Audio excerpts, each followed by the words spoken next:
Alors bonjour à tous, heureux de vous retrouver, chers amis, sur YouTube en ce jeudi 7 décembre 2023. 10 heures pile, heure du Québec. Merci d'être avec moi. Merci vraiment à tous ceux qui sont là depuis longtemps aussi, qui me suivent. C'est vraiment apprécié. On vit une époque très, très inquiétante, dans le sens où le droit le plus fondamental de chaque être humain, c'est de s'exprimer, de pouvoir s'exprimer,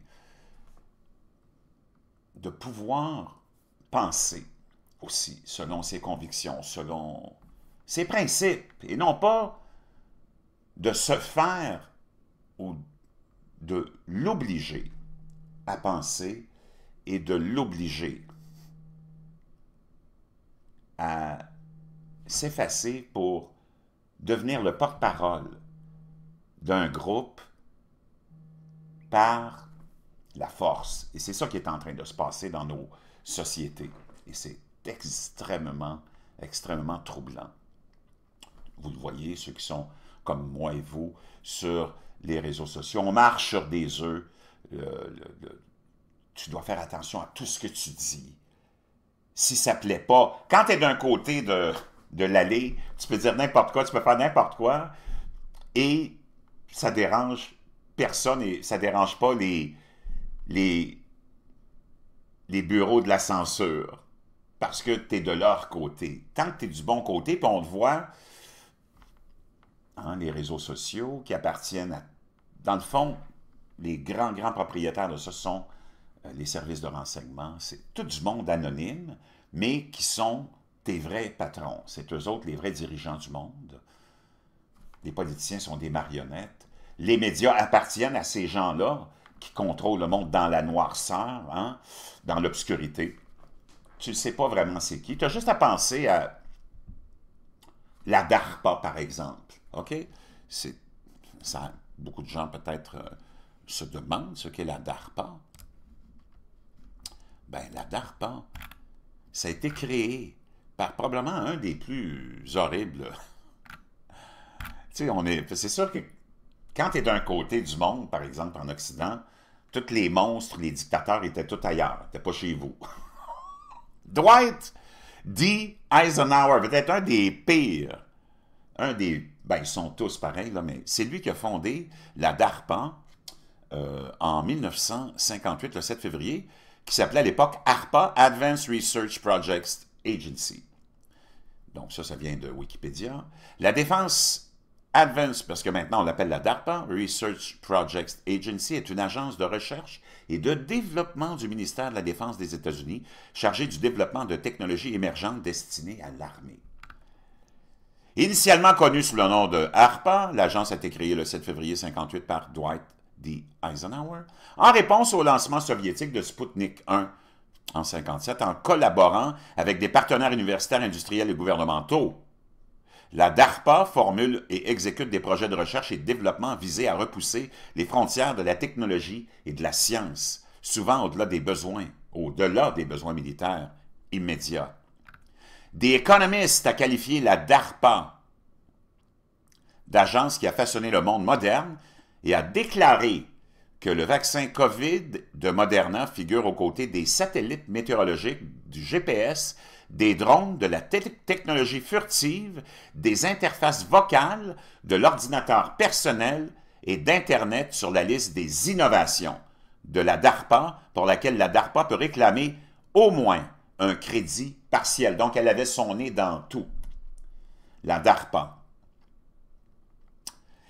Ses antécédents de réussite ont inspiré les gouvernements du monde entier à lancer des agences de recherche et de développement similaires. Ça, ce monde-là, c'est tout le monde qui te gouverne, c'est tout le monde qui pense à tous les détails.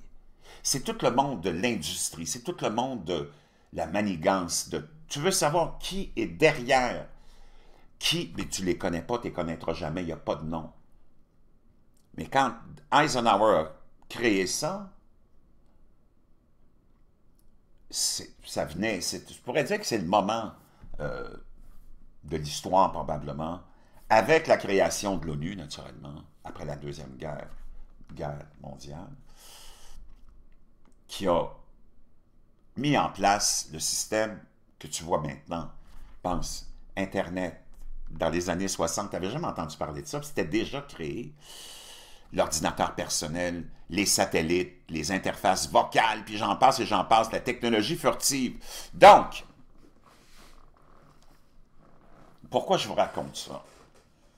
C'est pour qu'on comprenne bien où on en est rendu. Puis qu'il n'y a rien que tu puisses faire. Ça, c'est tes bergers. Nous autres, on n'est que les moutons. Puis regarde, les moutons sont les moutons depuis que les moutons sont les moutons. OK? Puis ça ne changera jamais. Et c'est ce que nous sommes. Et ça ne changera jamais. C'est le système humain qui fonctionne comme ça. Comme le système des fourmis fonctionne, comme le système des fourmis fonctionne, comme le système des abeilles fonctionne. Et il n'y a pas une abeille travailleuse qui va changer le système, la structure du monde des abeilles, comme il n'y a pas un loup dominé qui va changer la structure de la meute de loups qui est là depuis que la meute de loups existe. Nos bergers vont nous amener où? Il y a plusieurs théories là-dessus. C'est certain qu'on s'en va vers la fin de notre civilisation, comme d'autres civilisations avant nous, bien lointaines, parce que l'histoire que tu as non plus n'est pas vraiment complète. L'histoire que tu as dans tes livres est contrôlée par tes bergers. On nous amène vers ce précipice. Et on marche tous sur des œufs. OK?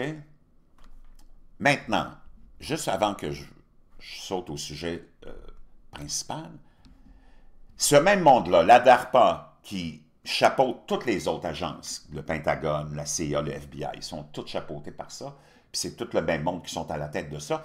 Puis ça ne veut pas dire que ceux qui travaillent, parce que tu as des milliers de personnes qui travaillent là-dedans, qui sont tous des méchantes personnes, ils ne savent même pas ce qui se passe vraiment, ils ne connaissent même pas l'exécution vraiment de leur travail, et ils pensent toujours qu'ils sont là à faire du bien, parce que c'est ça qu'on leur met dans la tête, quand ils sont chacun dans leur département, il n'y a personne qui sait qu'est-ce que l'autre voisin fait ou quoi que ce soit. C'est toujours dans, naturellement, le bien de l'humanité ou le bien du pays ou le bien de la nation. Le Pentagone avait mis sur pied, avec la DARPA, un programme qu'on voulait développer, qui s'appelait, son grand projet, Lifelog, journal de vie, qui était un effort ambitieux visant à créer une base de données retraçant l'intégralité de l'existence d'une personne. Et qu'est-ce que ça voulait dire, ça? Ça voulait dire que c'était fait sur une base volontaire, et les gens arrivaient là-dedans, dans ce projet-là, dans ce projet, fort ambitieux projet, et dévoilaient tout de leur vie, les moments les plus importants, les décès, les morts, les fêtes, les voyages, tout. Ça s'appelait Lifelog, journal de vie. Il y a des élus, mais comme tout ce monde-là sont dans le même bateau, qui se sont élevés pour dire, voyons, ça n'a pas d'allure, c'est une intrusion dans la vie privée incroyable, et patati et patata. Et c'est tout legit, là, ce que je te raconte, il n'y a rien de conspiration là-dedans. Là. Wikipédia, journal de vie de la DARPA, est annulé. Parce que les politiciens américains, certains, ceux qu'on qualifie de libertariens, qui sont pour un petit gouvernement, puis pas d'intrusion dans ta vie privée, ont mis tellement de pression qu'on a arrêté de financer ça, parce que c'était financé avec l'argent public, naturellement, et on a mis fin au petit projet qui était local, américain, d'avoir toutes les informations de la population qui, sur la base volontaire, embarquait dans ce grand projet ambitieux. Le 4 février, le Pentagone met fin à son projet Lifelog, qui était chapeauté par la DARPA, parce que c'est la DARPA qui chapeaute tout ça. OK? Qu'est-ce qui a été créé le 4 février 2004, le même jour où, parce que ça s'est passé inaperçu, c'était pas dans les grands titres des journaux, puis des journaux télévisés, « Oh, la DARPA vient de mettre... » Il y a 99,9% des gens ne savaient même pas que ce projet, ce programme, existait. Imagine-toi que le 4 février, le même jour, 2004, Zuckerberg rencontrait Eduardo Savarin, étudiant à Harvard, et chacun d'eux acceptait d'investir 1000 $ dans le site. Le 4 février 2004, Zuckerberg l'a lancé sous le nom de Facebook, initialement situé sur thefacebook.com. Zuckerberg avait l'intention de créer un site web qui pourrait connecter les personnes autour de l'université. Facebook a été fondé le 4 février 2004 par...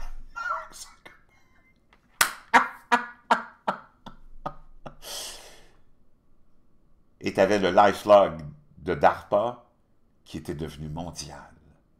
Et ça a pris quoi, 15-20 ans? Maintenant, ils ont les données de tout le monde. Tout le monde.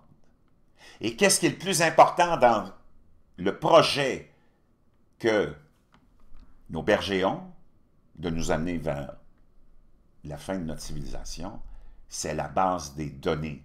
On se bat pour la base des données. Tu vois les guerres maintenant, parce que TikTok est devenu tellement populaire, hein, que là, tu as Facebook et les élus américains qui veulent faire bannir, et les Canadiens aussi, fait TikTok parce qu'ils volent les, les renseignements des citoyens. C'est parce que les autres, ils veulent l'avoir en exclusivité, les renseignements sur les citoyens. Et c'est la bataille des bases de données. Ça, c'est la plus grande bataille en ce moment. Le reste, c'est beaucoup de distractions. C'est des guerres entre les gangs de rue, les criminels qui nous gouvernent. Mais la vraie grande bataille en ce moment, elle se passe au niveau des bases de données sur chaque individu. Parce qu'on fait tellement d'argent avec ça. Aussi, c'est comme ça qu'on peut contrôler la population. Parce que c'est devenu, avec les réseaux sociaux, un champ de bataille, c'est devenu incontrôlable. Là, la censure est partout. Puis tout le monde est attaché, tout le monde est, comment je pourrais dire ça, dépendant de ça. Donc, tout le monde est prêt à marcher un peu sur son idéologie, un peu sa dignité pour rester dans ces groupes-là, parce que tu sais que tu vas être banni si tu émets une opinion. Donc, c'est vraiment un moment très bizarre qu'on est en train de vivre. Pourquoi je te dis ça? Juste pour te démontrer à quel point on est dans le n'importe quoi. Okay? On le voit depuis... Les changements climatiques sont réels parce qu'ils sont cycliques. Et si tu regardes l'histoire des changements climatiques, c'est complètement... C'est fou. Tu ne peux pas suivre ça. C'est impossible à suivre ça parce que ça s'en va dans toutes les directions puis on est encore là aujourd'hui. Même si on aurait dû peut-être disparaître depuis longtemps, on est encore là. Toute la nature est là. Les ours polaires sont là. Les pandas sont là. Les koalas sont là. On nous annonçait toutes sortes d'apocalypses, de cataclysmes. Al Gore étant le champion de ça, hein? Un autre qui est contrôlé. Écoute ce qui a été dit suite à la tempête de neige qu'on a eue ici il y a 2 jours ou 3 jours au Québec, de la part de la vice-présidente d'Hydro-Québec. Moi, je ne le sais pas, là, mais quand tu es à ce niveau-là, tu es prête à dire n'importe quoi. Puis on va l'écouter. Elle dit vraiment n'importe quoi. Et malheureusement, les arbres, avec les changements climatiques, poussent de plus en plus vite. Quoi? Les arbres, avec les changements climatiques, poussent de plus en plus vite. Et là, vous l'avez vu, la neige qu'on a eue hier, c'est une neige qui est 7 à 10 fois plus lourde que ce qu'on a dans... Oh, attention, là, maintenant, la neige qui devait être disparue, là, c'est pas qu'elle est disparue, c'est qu'on en a tellement qu'elle est plus lourde. Moi, je ne sais pas, mais quand je pelte, c'est toujours le même poids. Si la neige était plus lourde, je devrais le sentir dans ma pelle, non? Normalement, à ce temps-ci de la... Eux autres, ils ont pesé les flocons. Hydro-Québec, vice-présidente d'Hydro-Quéquebec. Qu'à cela ne tienne, il faut, nous, Hydro-Québec, s'adapter à ça parce que c'est ce qu'on va connaître. Écoute, mais malheureusement, les arbres, avec les changements climatiques, poussent de plus en plus vite. Donc, les arbres, avec les changements climatiques, poussent de plus en plus vite. Qu'est-ce qu'on a fait au niveau des bergers, puis de la DARPA, puis des vrais boss de la planète? Qu'est-ce qu'on a fait il y a quelques années? On a commencé à démoniser le CO2. Et on a même créé un marché du carbone pour punir ceux qui, dans les grands pollueurs. Si vous voulez continuer à polluer, vous devez nous enrichir. C'est ça, dans le fond, le marché du carbone. Donc, tu as la vice-présidente d'Hydro-Québec qui n'a pas le courage de dire que ce n'est pas les changements climatiques qui sont responsables de la croissance rapide des arbres. Voyons, c'est quoi ça? C'est le CO2. Parce que le CO2 est responsable de la vie. Et surtout, c'est la nourriture des plantes. Et si tu t'en vas sur le site de la NASA, on va aller voir.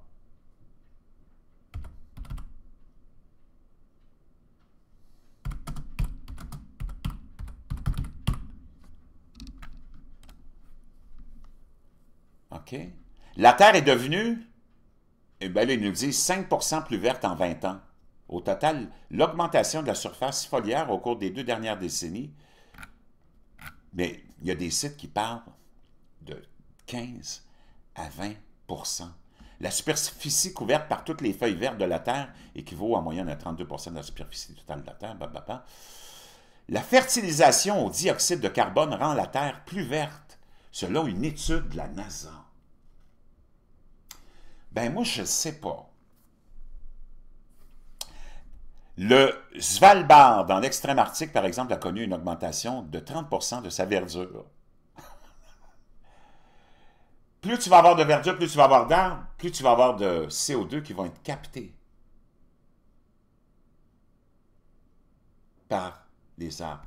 Donc, la vice-présidente d'Hydro-Québec continue à parler dans le même sens dans lequel on l'oblige à parler. Parce que si elle avait été honnête, elle aurait dit, dû naturellement à la quantité de CO2 qu'on émet, la Terre devient plus verte. Donc,